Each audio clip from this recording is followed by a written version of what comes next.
আসসালামু আলাইকুম সম্মানিত ভিউয়ার্স, মাই মেডি ল্যাব চ্যানেলে আপনাদেরকে স্বাগতম। প্রতিদিনের মতো আজকেও নতুন একটি ভিডিও নিয়ে আপনাদের সামনে হাজির হয়েছি। আজকে স্ক্রিনে যে প্রোডাক্টটি দেখতে পাচ্ছেন, প্রোডাক্টের নাম হচ্ছে জিম্যাক্স। এটি সাধারণত স্কোয়ার ফার্মাসিউটিক্যালস নামক একটি স্বনামধন্য কোম্পানি দীর্ঘদিন ধরে বাংলাদেশ মার্কেটে বাজারজাতকরণ করে আসছে। মাই মেডি ল্যাব চ্যানেল আপনারা জানেন যে আমরা প্রতিদিন বিভিন্ন রোগ এবং মেডিসিন নিয়ে গুরুত্বপূর্ণ তথ্য শেয়ার করে থাকি। কিন্তু সাম্প্রতিক সময়ে একটি বর্ষাকাল চলছে, আর এই বর্ষা মৌসুমে আমাদের ভাইরাল যে ফিভার এবং আরও সর্দি, হাঁচি, কাশি এই রোগগুলো সাধারণত বেশি হয়ে থাকে। তো আমরা আজকে জানবো যে জিম্যাক্স এজিথ্রোমাইসিন সাধারণত আমরা জানি যে জ্বর হলে ডক্টররা সাধারণত আমাদেরকে বা জ্বর হলে আমরা নিকটস্থ ফার্মেসিতে গিয়ে আমরা বলে থাকি। তো সেই ক্ষেত্রে ফার্মেসি থেকে বা ডক্টর আমাদেরকে নির্দ্বিধায় সাধারণত এজিথ্রোমাইসিন গ্রুপের এই মেডিসিনটি জিম্যাক্স আমাদেরকে সাধারণত দিয়ে থাকে। আজ আমরা জানবো যে হালকা জ্বর, মাথা ব্যথা এবং কাশি হয়েছে এরকম ক্ষেত্রে আমরা জিম্যাক্স খাওয়াটা কতটা নিরাপদ। আসলে কি জিম্যাক্স বা এজিথ্রোমাইসিন এই টাইপের কোনো অ্যান্টিবায়োটিক আমাদের খাওয়া আদৌ যাবে কি না। তো আজ আমরা জানবো যে আসলে জিম্যাক্স খাওয়া উচিত কিনা সাধারণ জ্বর বা একটু হালকা জ্বর বা মাথা ব্যথা বা কাশি হলে। ভাইরাল জ্বরে জিম্যাক্স খাওয়া উচিত কিনা এটা একটু জানবো। এটাকে কি আপনাকে আসলে সুস্থ করবে নাকি ক্ষতি করবে, চলুন আমরা জেনে নেই আজকের ভিডিওতে। আগে আমরা জানবো আসলে ভাইরাল জ্বরগুলো কি। ভাইরাল জ্বর সাধারণত ভাইরাস দিয়ে হয়ে থাকে, সাধারণত ইনফ্লুয়েঞ্জা, ডেঙ্গু বা চিকনগুনিয়া, সাধারণত ঠান্ডা, কাশি এগুলো সাধারণত ভাইরাল বা ভাইরাস দিয়ে হয়ে থাকে। এই জ্বরগুলোতে অ্যান্টিবায়োটিক প্রযোজ্য নয়। সুতরাং এ ধরনের আসলে জ্বরের ক্ষেত্রে অ্যান্টিবায়োটিক আসলে খাওয়ার প্রয়োজন পড়ে না। অ্যান্টিবায়োটিক এই ক্ষেত্রে অ্যান্টিবায়োটিকগুলো সাধারণত ব্যাকটেরিয়ার বিরুদ্ধে কাজ করে, এগুলো ভাইরাসের বিরুদ্ধে কাজ করে না। ভাইরাল জ্বর সাধারণত 3 বা 5 দিন পর শরীর থেকে নিজেই আসলে আমাদের ঠিক হয়ে যায় বা সুস্থ হয়ে যায়।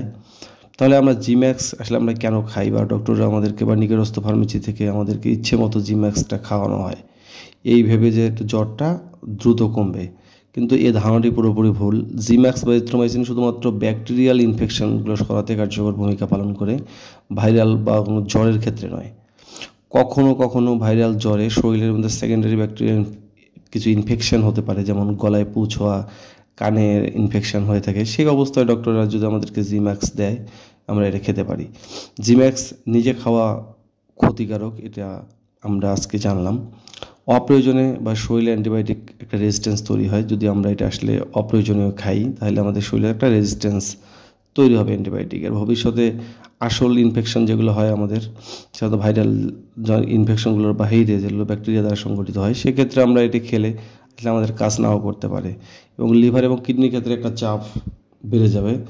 এক কথাই হচ্ছে যে ভাইরাল জ্বরে জিম্যাক্স খাওয়া মানে আপনার শরীর প্রত্যেকেরই শরীরে অপ্রয়োজনীয় একটা ওষুধ ঢোকানো হচ্ছে। যদি রোগের প্রতিরোধ ক্ষমতা, অনেক সময় আমাদের রোগ প্রতিরোধ ক্ষমতা আমাদের শরীরে কম থাকে, সেক্ষেত্রে ভাইরাল জ্বরের সাথে ব্যাকটেরিয়াল যে সংক্রমণগুলো হয় এক্ষেত্রে আপনি অ্যান্টিবায়োটিক খেতে পারেন, তবে অবশ্যই ডক্টরের পরামর্শ অনুযায়ী আপনাকে খেতে হবে। শুধুমাত্র তখনই ডাক্তার যদি সিদ্ধান্ত নেয় যে আপনাকে জিম্যাক্স দেওয়া দরকার, তাহলে আপনি জিম্যাক্স খেতে পারবেন। আসলে এই ক্ষেত্রে আমাদের করণীয় কি, হালকা ভাইরাল জ্বর হলে বিশ্রাম নিতে হবে, প্রচুর পরিমাণে পানি বা স্যুপ জাতীয় খাবারগুলো খেতে হবে। প্যারাসিটামলটা আপনাকে অবশ্যই খেতে হবে। প্যারাসিটামল একমাত্র জ্বরকে কমায়। 3 দিনের কম বা 3 দিন হয়ে গেছে আপনার জ্বর কমতেছে না, সেক্ষেত্রে ডক্টরের পরামর্শ অবশ্যই আপনাকে নিতে হবে। কখনোই নিজের ইচ্ছায় আপনি খাবেন না। তাই জিম্যাক্স একটি ভালো অ্যান্টিবায়োটিক, কিন্তু এটা ভুল সময়ে ভুল রোগের ক্ষেত্রে খেলে এটা আমার শরীরের জন্য খুব বিপজ্জনক হতে পারে। সেই ক্ষেত্রে অবশ্যই ভাইরাল ফিভারের ক্ষেত্রে জিম্যাক্স আপনি নিজে খাবেন না, অবশ্যই সেক্ষেত্রে ডক্টরের পরামর্শ নিয়েই আপনাকে খেতে হবে। মাই মেডি লাইফ চ্যানেল শুধুমাত্র আপনাকে গুরুত্বপূর্ণ ইনফরমেশন দিয়ে শেয়ার করে। অবশ্যই কোনো রোগের ক্ষেত্রে বা কোনো ওষুধ খাওয়ার আগে অবশ্যই ডক্টরের পরামর্শ নিয়ে আপনি ওষুধ খাবেন এবং ডক্টর যেটা বলবেন আপনি সেটাই খাবেন। এবং ভিডিওটি যদি আপনার ভালো লাগে তবে অবশ্যই লাইক, কমেন্ট, শেয়ার বা সাবস্ক্রাইব করে আমাদের পাশে থাকবেন এবং আমাদের পরবর্তী চমৎকার ভিডিও পাওয়ার জন্য আপনাকে ধন্যবাদ।